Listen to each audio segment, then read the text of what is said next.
Listen, let me tell you something right now. All right. I would show the footage, but like I stated earlier, Tony Khan and AEW is copyrighting all of the footage, and the last thing I want to do is get banned again.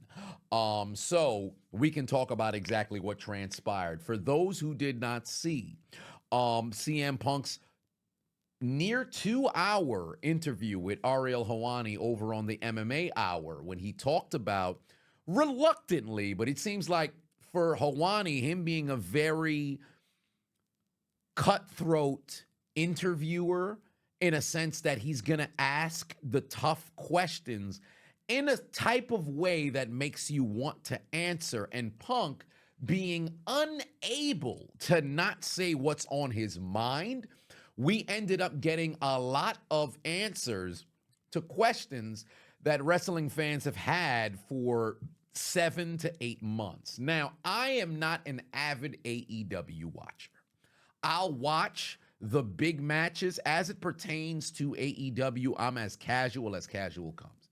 However, if there's one criticism that I have always stood by the Jim Cornettes, stood by the Bubba Ray Dudleys, Bully Ray, whatever you want to call it, when they talk about how, I don't want to say Bush League, but how amateur, high school, childlike AEW is ran, I listen and then I observe. If y'all didn't see the clip, because I'm sure it's posted on YouTube somewhere, it's definitely all across the internet. If you search CM Punk, Jack Perry security footage, it'll pop up maybe on Daily Motion. People have the clip downloaded. In fact, it's on Instagram right now as well, right? But I'm not going to show it because they're going to block me. They're going to copyright me. But if you'd like to see it, they can't block you for viewing it, but they can definitely block you for broadcasting it. So I'm not going to do it. CM Punk said he got into Jack Perry's face after the entirety of the, him saying, hey, backstage prior, don't do this spot with real glass. You're going to hurt yourself. It's not worth it. Jack Perry goes out, does exactly what it is that he does. CM Punk then goes and confronts him, and word for word, in fact, they put it frame by frame with both of the footage, top and bottom, side to side, however you would like to see it. Everything Punk said in his sit down was 100% accurate. Can you believe there are people who are saying, well, this is a wrestling promotion, therefore Punk was still the aggressor, so you're not supposed to go and take business into your own hands and attack people backstage. What's wrong with him? Punk said word for word, Jungle Boy had said, hey, what are you going to do about it or whatever? And Punk called his bluff. Now, if you're a fan of professional wrestling, I'm not saying what Punk did was right. But if you're a fan of professional wrestling and you think of the tough guys and the people who you respect, they've never had no altercations. It's well documented. Chris Jericho fought against Goldberg. Batista fought against Booker T. Stone Cold Steve Austin has had countless different run-ins backstage. Shawn Michaels and The Rock, the greatest of all time, have all had altercations because at the end of the day, these are grown men. And if somebody is in your face, moreover, you spoke with somebody ahead of time, they asked for counsel or something of that nature, and other people said, hey, we would like you to get in here and give us your expertise. You then go and say that, somebody calls you a bluff. You think it's not going to get physical? I don't understand that, bro. Shawn and Taker as well. I don't understand that. And then as a company for AEW, this is what I don't understand. What was the goal of showcasing the footage? Because if they showed this en route to Punk getting future endeavored and fired and whatever the case may be for the second time right after it happened, okay. But you let Punk say his piece, and in an effort to try to refute him, you embolden and verify and vindicate everything that he said. I'm not even big into drama or anything of that particular case. As I've said in all of my reactionary videos to anything across the internet, I stay ridiculously neutral. I don't try to take any particular sides, but when it comes across my desk and it's on the public, platform, the global platform that is the internet, now it becomes my business and I'll give you my opinion. AEW looks incredibly stupid. Furthermore, there's other footage that has been taken of Tony Schiavone sitting at the commentary desk looking absolutely disheveled, looking like it's WCW 2000.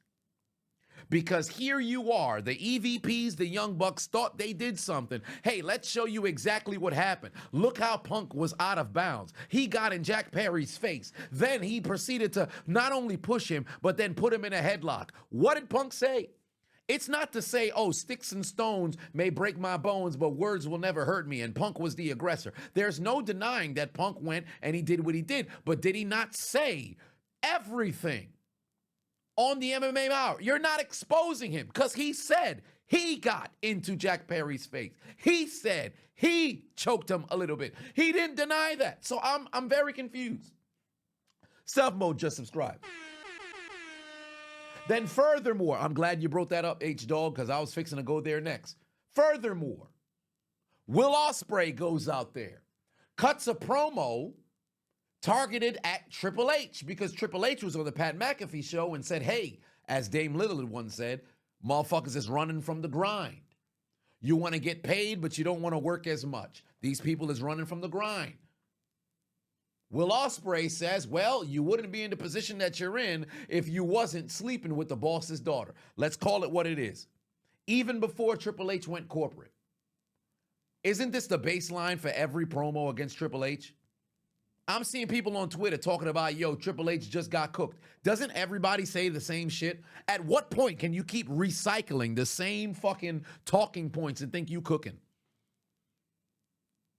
How many times are you going to say the same shit? Moreover, let's call it what it is. Let's call it what it is, right? Did Triple H sleep with the boss's daughter? Absolutely. Did it boost his career? Without question. Let's just take Stephanie McMahon and the McMahon influence away.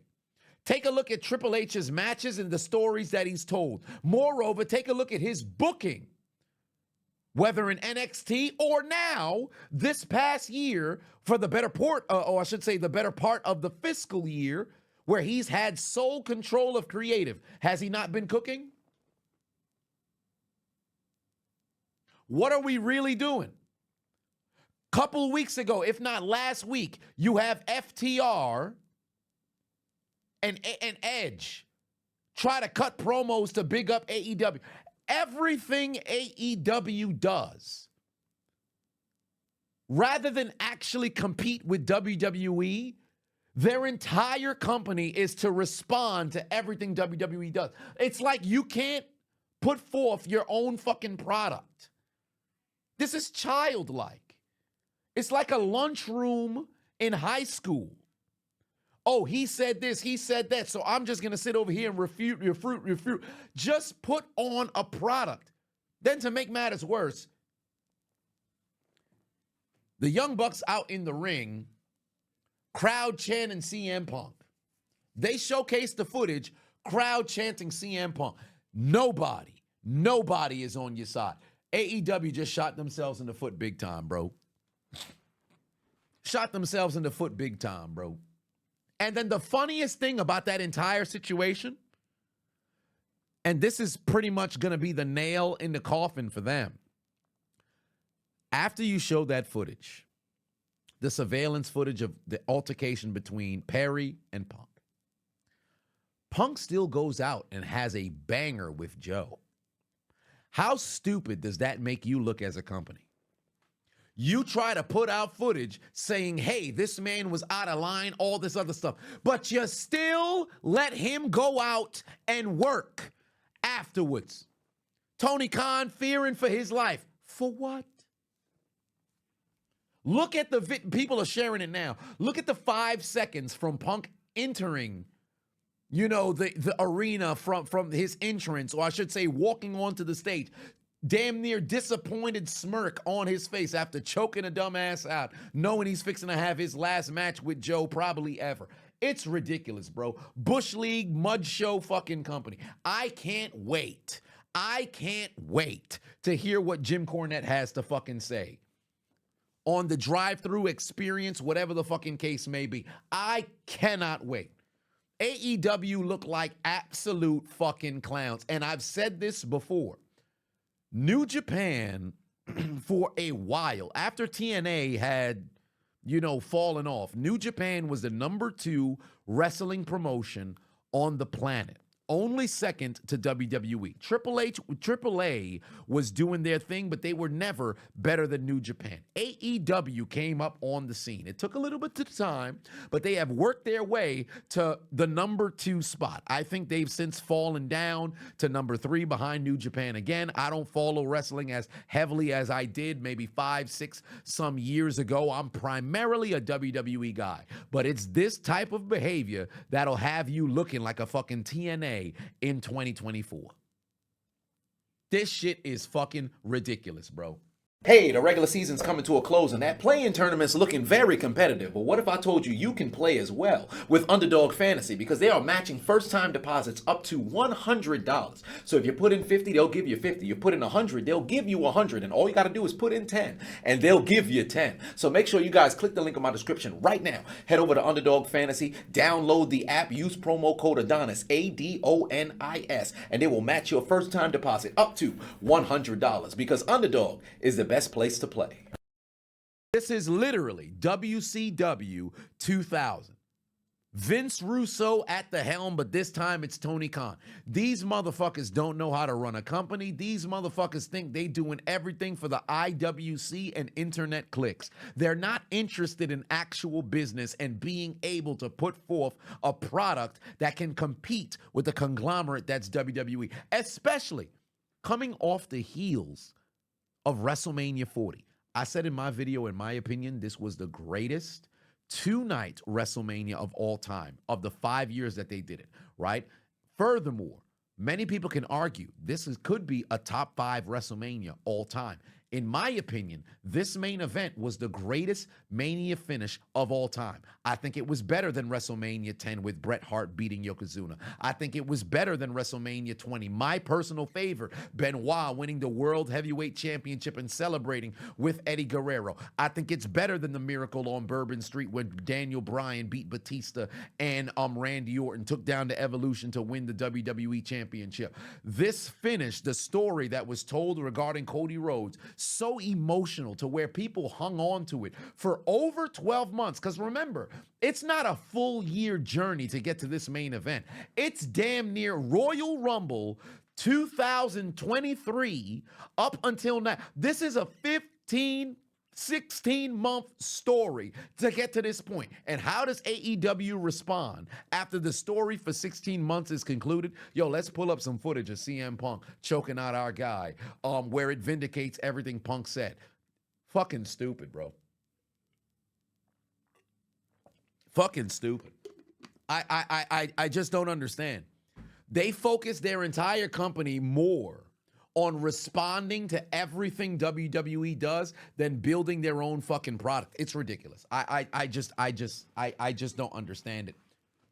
K-Dub said that, and the craziest thing is AEW has great wrestlers on their roster. Exactly. Yet they can't build their own stories, let their stars shine. Their entire identity is taking shots at WWE. The shit weak as fuck. AEW gonna be dead in less than 5 years. That's a fact. Because the positive is they're at least in a position to where they, Tony Khan has enough money that he can just keep, the show on television. But it's only a matter of time before the networks is like, yeah, you know what? I'm not really rolling with this shit. This shit kind of weak. This shit kind of trash. And you know what doesn't make no sense? MJF will probably end up leaving and going to WWE, right? Many of the crowd's favorite wrestlers over there, like FTR, I still believe they're the best tag team on the fucking planet. But when you have Dax have to go out there and cut a goddamn promo like he did, to where you sit there like, what are we doing? You got a WWE lifer in Edge, who's no longer a lifer now that he's gone to AEW, making it seem as if, man, they're making wrestling fun again and all this. Like you don't know what's going on in the other company. Come on now. We're being disingenuous. It's ridiculous. You still think MJF already signed? No, here's the thing. MJF may have resigned, but he will leave eventually, bro. There's no way that he's going to stick around and try to, ride the ship until, it finally turns upwards. It's come on, son. It's only a matter of time before everybody goes over and just says, hey, I'm just going to roll with WWE. There's a lot of tribalism of people who just want to be on some, hey, fuck WWE. I'm an AEW guy. I'm all elite. That's well and good. But the way they're running their business right now, their entirety is just, yo, we're just anti-WWE. You damn near not even pro AEW. It's ridiculous, bro. It's ridiculous. And they're still fighting for a TV deal next year? I wouldn't be surprised. That shit's fucking embarrassing, bro. That shit's fucking embarrassing. Everything CM Punk said was absolute facts. Everything he said was absolute facts. Like, I thought and mind you, I don't care for the drama or nothing of that nature. But when they said, yo, we going to drop a video, all this other stuff, I said, I bet. I'm curious what this stuff going to look like. Man, ridiculousness. I don't get it. And for those of y'all who didn't get a chance to see CM Punk's sit-down interview with Ariel Helwani over on the MMA Hour, please go and check that out. Near 2 hours of a great listen. Go back and listen to that. Unfortunately, broke the news that AJ Lee will not return to wrestling despite our efforts to really cheer for her to make an appearance. I'm really hoping she makes a show up, an appearance at Royal Rumble next year or whatever the case may be. I'd love to see AJ Lee back in WWE, but one way or another, it's a very good interview that I think every wrestling fan should listen to for sure. TDM said, what happened? You missed it. Well, if you search AEW CM Punk right now on Google, anywhere, you will see a video, security cam footage of when moments prior to CM Punk having his last match in AEW when he choked out Jack Perry. They have the footage. AEW themselves released it, and now they're starting to copyright strike anybody who showed the footage across social media, but it's definitely up right now on Instagram, on some people's pages. It's getting deleted as fast as people are uploading, but the video's already been downloaded hundreds of thousands, if not millions of times, because the amount of impressions on that particular video, it's going nuclear right now. So it's probably on Daily Motion, anything of that nature, but it's ridiculous, bro. It's fucking ridiculous, bro. I just don't understand how you're supposed to run a company the way that they've been operating. It just doesn't make sense to me.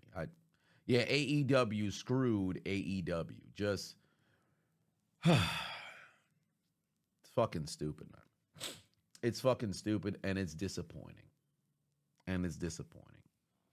Furthermore, shift gears from AEW, as we were talking about prior. That's my take on it, because I know people are going to ask, hey, what do you think? That's my take on it.